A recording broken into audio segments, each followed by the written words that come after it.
दोस्तों नमस्कार। सनातन धर्म चैनल में आपका स्वागत है। अगर आप लोगों को मेरी वीडियो पसंद आ रही हो तो मेरे चैनल को सब्सक्राइब करिए, लाइक करिए और शेयर करिए। दोस्तों, मैं अपने चैनल पे सनातन धर्म से संबंधित बहुत सी बातें आप लोग को बताता रहता हूँ और आने वाले समय में मैं सनातन धर्म से संबंधित एक ऐसी ऐसी चीज़ें आप लोगों के सामने प्रस्तुत करूँगा जिससे आपका जीवन तो सुखमय होगा ही, जिस समाज में आप रहते हो उस वहाँ पे भी बहुत सी चीज़ें आप अच्छा कर सकते हो, अपने देश के लिए अच्छा कर सकते हो, यहाँ तक कि जो है अपने जिस संसार में आप रहते हो वो संसार भी आपसे काफ़ी लाभान्वित होगा। क्योंकि भारत की जो सनातन संस्कृति है वो हमें बहुत चीज़ें सिखाती है, इसके कण कण से हमें सीखने को मिलता है। भारत में कोई भी चीज़ बिना कारण के नहीं है। भारत में ही क्या, पूरे विश्व में अगर देखा जाए तो कोई भी चीज़ बिना कारण के नहीं है। लेकिन सनातन संस्कृति ने उन चीज़ों को, उन कारणों को पकड़ा है और बताया है कि किस प्रकार से सनातन संस्कृति पूरी पृथ्वी के लिए, पूरे विश्व के लिए महत्वपूर्ण हो जाती है, कल्याणकारी हो जाती है। जैसे आप लोग जानते हो कि भारत में अगर पूरे भारत का नक्शा आप उठा के देखो तो पूरे भारत में 12 ज्योतिर्लिंग है। भगवान शंकर के जो शिवलिंग है 12 हैं। 12 ज्योतिर्लिंगों को आप लोग जानते ही हैं, जिसमें से आप जानते हैं उज्जैन है, सोमनाथ है, ओंकारेश्वर है, भीमा शंकर है, काशी विश्वनाथ के का जो ज्योतिर्लिंग है, मल्लिकार्जुन है, केदारनाथ है, त्र्यंबकेश्वर है, बैजनाथ है, रामेश्वरम है, घेनेश्वर है। इस तरह से आप देखेंगे कि पूरे भारत के विभिन्न जगहों पर 12 ज्योतिर्लिंग। और आपको ये लगता होगा कि ये तो बस आस्था का केंद्र है, आप लोग उतना ध्यान नहीं देते होंगे, लेकिन जो महादेव की धरती है, जहाँ पे महादेव की इतने बड़े बड़े ज्योतिर्लिंग बनाए गए, वो बिना, भारत में हर चीजों का कुछ ना कुछ कारण है। सनातन संस्कृति में कुछ ना कुछ कारण है। अगर इन ज्योतिर्लिंगों को आप देखेंगे तो इसकी तुलना अगर आप वर्तमान समय में जितने भी न्यूक्लियर रिएक्टर्स हैं, यानी परमाणु जो संयंत्र हैं, उससे अगर आप इसको देखो, कंपैरिजन करो, तो ये जो भारत के जो 12 ज्योतिर्लिंग हैं, ये बहुत बड़े रेडियो एक्टिव स्थलों पर हैं। इसीलिए इसको ठंडा करने के लिए इस पे जल चढ़ाया जाता है। जैसे आप लोगों को मैं बताऊंगा, मैंने सारे डाटा इकट्ठा किए हुए हैं कि भारत का अगर रेडियो एक्टिव मैप आप उठा ले तो आप हैरान हो जाएंगे। रेडियो एक्टिव मैप यानी जहां जहां पर रेडियो सक्रियता जो पदार्थ पाए जाते हैं उसको अगर उठा लो भारत में मैप के माध्यम से कि यहाँ पर है, यहाँ पर है, यहाँ पर, तो आप हैरान हो जाओगे। और भारत सरकार के जो न्यूक्लियर रिएक्टर हैं, इसके अलावा जो ज्योतिर्लिंग हैं, वो सबसे ज्यादा जो है रेडिएशन यहाँ पे पाया जाता है। और यही कारण है कि शिवलिंग और कुछ नहीं है, बल्कि क्या है, न्यूक्लियर रिएक्टर्स है। और तभी इस पे जल चढ़ाया जाता है ताकि यहाँ पर वो शांत बने रहे, यानी वहां से निकलने वाले जो रेडियो एक्टिव पदार्थ है वो पृथ्वी को नुकसान न पहुंचाए, या आसपास के जो क्षेत्र हैं, वहां की प्रकृति है, वहां के पेड़ पौधे हैं, उसको नुकसान न पहुंचाए। आप लोग जानते हैं कि जो परमाणु पदार्थ होते हैं, जो रेडियो एक्टिव पदार्थ होते हैं, अगर इसका सबसे बड़ा उदाहरण अगर आप लोगों को देखना हो तो आप जापान के नागासाकी और हिरोशिमा को देख सकते हैं। चेरनोबिल की जो रूस की घटना हुई थी वहां को आप देख सकते हैं। तो इसी तरह से ये जो मतलब कि हमारे यहाँ जो 12 ज्योतिर्लिंग है, वहां पे आप देखेंगे कि बहुत ज्यादा मात्रा में रेडिएशन होता है। और ये जो शिवलिंग है, जो ज्योतिर्लिंग है, इस पे जो जल चढ़ाया जाता है उस रेडिएशन को शांत करने के लिए चढ़ाया जाता है। और आपको जानकर आश्चर्य होगा कि जो महादेव के प्रिय पदार्थ हैं, महादेव के जो प्रिय पदार्थ हैं जिसको आप शिवलिंग पर चढ़ा के महादेव की पूजा करते हो, जैसे बिल्व पत्र हो गए, यानी बेल पत्र हो गए, आकमद हो गया, धतूरा हो गया, गुड़हल हो गया, ये जो पदार्थ हैं आश्चर्य होगा आपको कि ये जो पदार्थ हैं ये न्यूक्लियर एनर्जी को सोखते हैं, यानी उससे होने वाले दुष्प्रभावों को ये रोकते हैं। और क्योंकि जो है कि भगवान शंकर पे जो है, भगवान शंकर के लिंग पे, शिवलिंग पे क्या किया जाता है, जल चढ़ाया जाता है। और जब वो जल चढ़ाया जाता है तो उससे क्या होता है, वो जल भी रेडियो एक्टिव हो जाता है, रिएक्टिव हो जाता है। जल में भी रेडियो एक्टिव तत्व मिल जाते हैं। और यही वजह है कि जो शिवलिंग पे जो जल चढ़ाया जाता है और उसकी निकासी की जो नाली होती है उसको लांघा नहीं जाता है, यानी उसको आप पार नहीं करते हो, क्योंकि उससे जो रेडिएशन निकलेगा बहुत ही नेगेटिव होगा आपके शरीर के लिए, आपकी हेल्थ के लिए। और आप देखेंगे कि ये जो शिवलिंग पे जो जल चढ़ाया जाता है ये बाद में क्या होता है कि नाली के माध्यम से नदियों में मिला दिया जाता है। और जो 12 ज्योतिर्लिंग है, जगह जगह आप जो शिवलिंग की जो पूजा करते हैं उसकी नहीं, जो 12 ज्योतिर्लिंग की बात कर रहे हैं उसकी बात हो रही है कि जहाँ से बहुत ज़्यादा मात्रा में रेडियो एक्टिव तत्व निकलते हैं, उनका जल आप देखेंगे कि नालियों के माध्यम से नदियों में दिया जाता है। और ये जब नदियों में वो जल मिला दिया जाता है, वो जब नदियों में जाता है तो नदी के पानी को वो शुद्ध करता है, औषधि के रूप में वो काम करता है। इतना बड़ा हमारा साइंस है और इस चीज को हम नहीं समझ पा रहे हैं। और आप लोगों को मालूम होगा कि जो भाभा एटॉमिक रिएक्टर का जो डिजाइन किया गया है, भाभा एटॉमिक रिएक्टर का जो डिजाइन किया गया है वो शिवलिंग की तरह है। यानी कहीं ना कहीं ये जो हमारा धर्म है विज्ञान को प्रूफ करता है, आप देखेंगे। इसी तरह से कहा जाता है कि हमारे पूर्वज लोग कहते थे कि अगर महादेव नाराज हो गए तो प्रलय आ जाएगी। तो महादेव के नाराज होने का मतलब क्या है? कहने का मतलब ये है कि जहां से रेडिएशन निकल रहा है, जहां से नेगेटिव चीजें निकल रही है, जो प्रकृति को हानि पहुंचा सकती है, जो व्यक्ति को हानि पहुंचा सकती है, जो जीव जंतुओं को हानि पहुंचा सकती है, उसको शांत किए रहो। समय समय पे उसको जल चढ़ाते रहो, उस पर बिल्व पत्र चढ़ाते रहो, उस पर धतूरा चढ़ाते रहो, ताकि उस रेडिएशन वाले पदार्थों को वो सोख सके और प्रकृति को नुकसान न हो।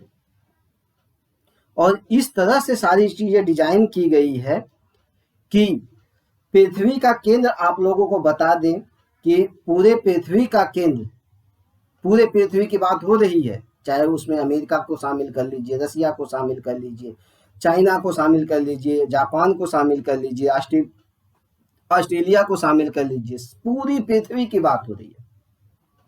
तो जब वैज्ञानिकों ने ये खोजा, आधुनिक समय की बात है कि जब वैज्ञानिकों ने ये खोजा कि पूरी पृथ्वी का केंद्र कहाँ है, तो उनको एक स्थान मिला, उज्जैन।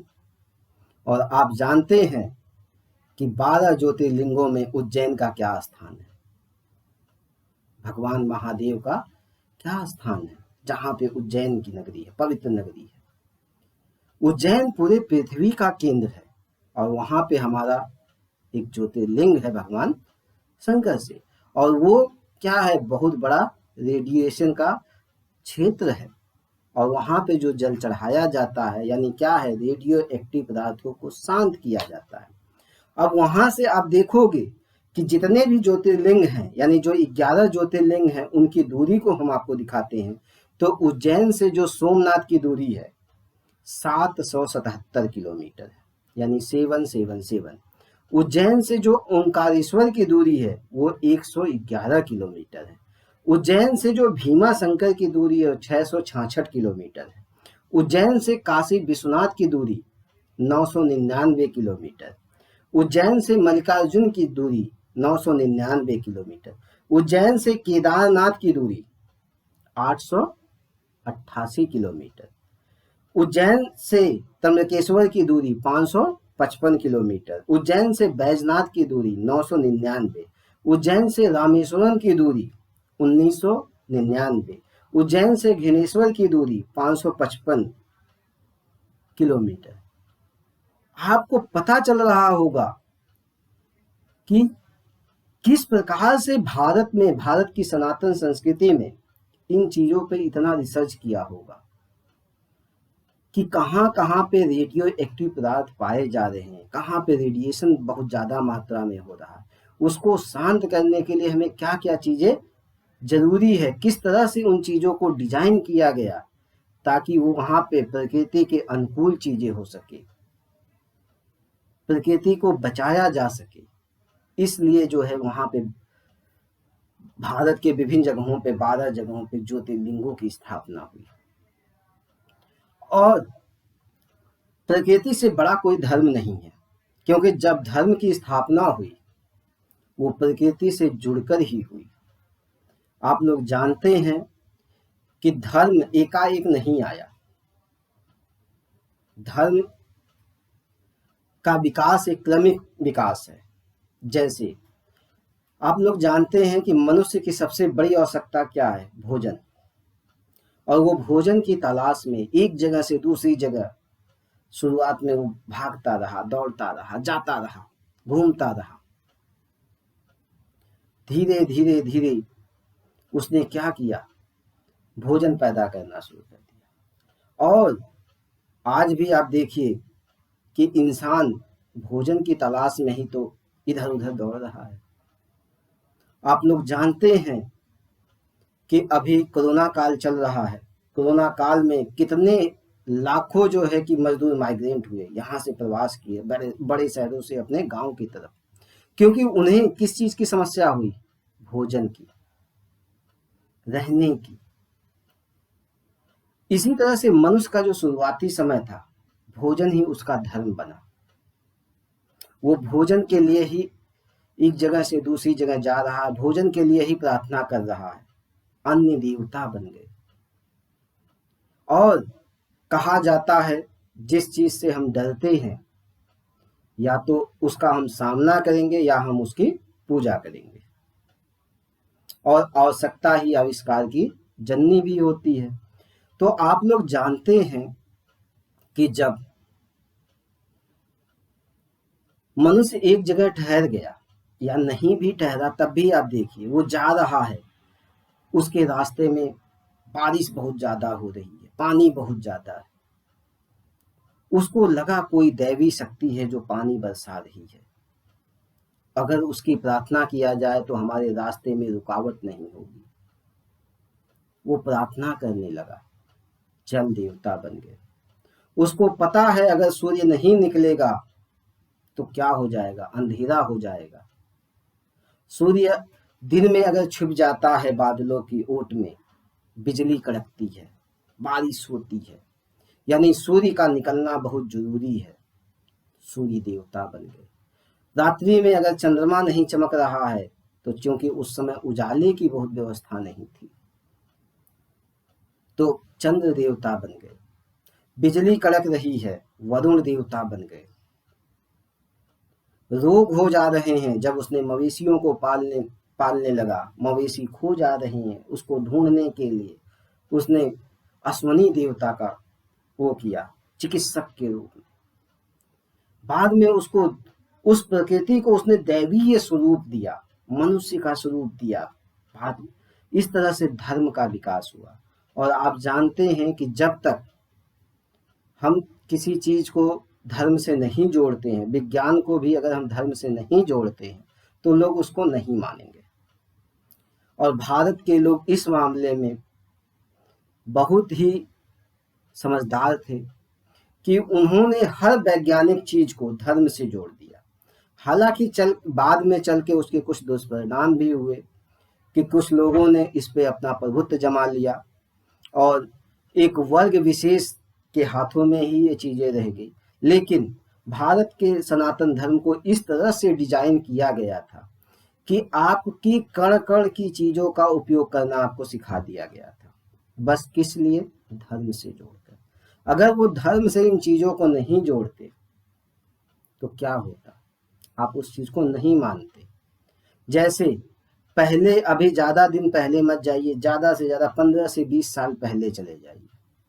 हमारे जो पूर्वज थे, हमारे दादी दादा या मतलब कि गांव के जो बुजुर्ग लोग या आसपास के जो बुजुर्ग लोग, वो उनका एक नियम हुआ करता था।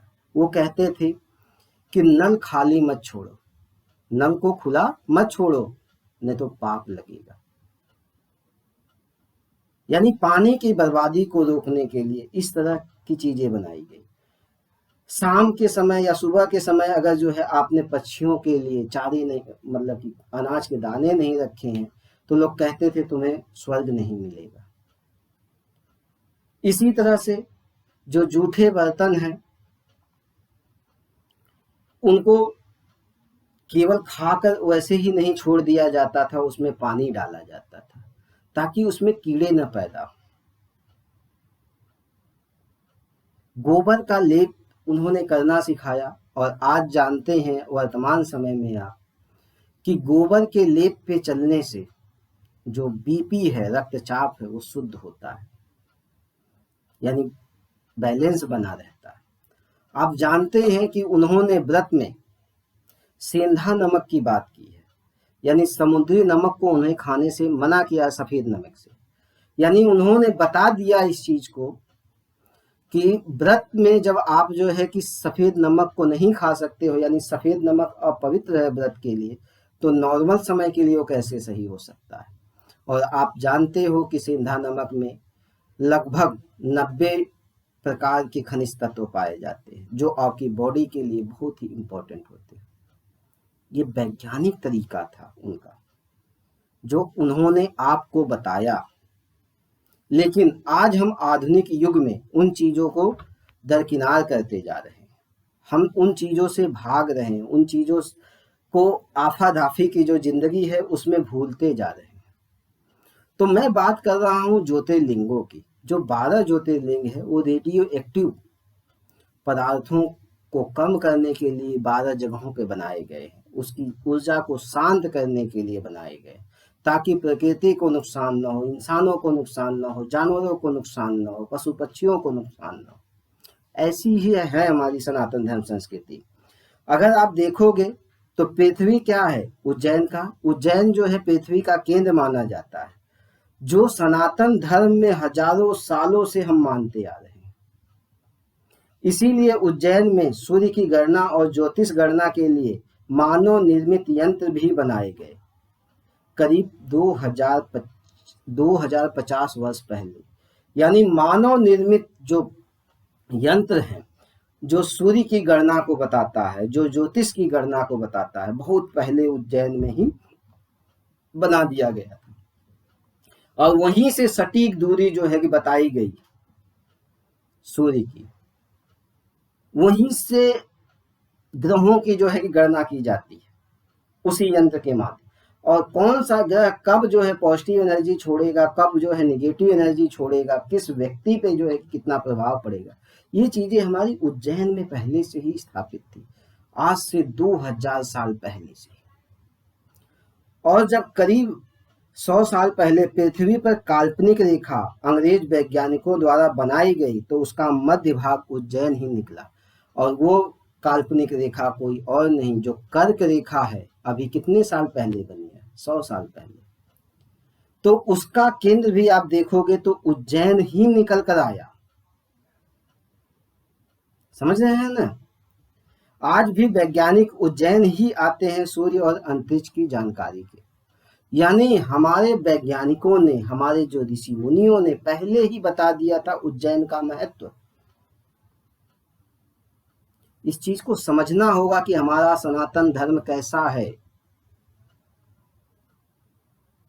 जब तक आप अपनी संस्कृति को, अपने धर्म को, अपनी चीजों को नहीं समझोगे तो हजारों साल आप पीछे चले जाओगे। और तथाकथित आधुनिक लोग, तथाकथित आधुनिक कहने वाले लोग आप पे शासन करेंगे, आपकी एनर्जी का उपयोग वो अपने लिए करेंगे। इस चीज को आपको समझना होगा।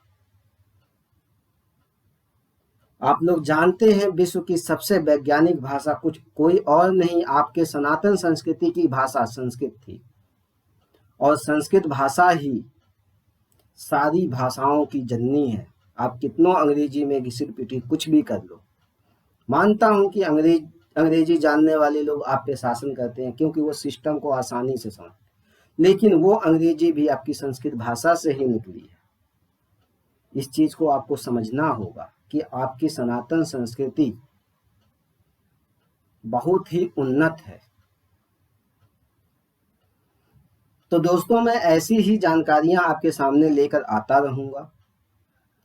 अगर आप लोगों को मेरी वीडियो पसंद आती हो तो मेरा चैनल आप लोग सब्सक्राइब करिए, इसको लाइक करिए, शेयर करिए। मैंने इस चैनल का नाम सनातन धर्म संस्कृति इसीलिए रखा है कि सनातन धर्म से जुड़ी हुई बातें आप लोगों को मैं बताता रहूं। मैं एक दूब से लेकर, दूब एक घास होती है, जितनी भी चीजें हैं उसके जितने फायदे हैं मैं आपके सामने चर्चा करता रहूंगा और पूरी वैज्ञानिकता के साथ चर्चा करूंगा। धन्यवाद दोस्तों।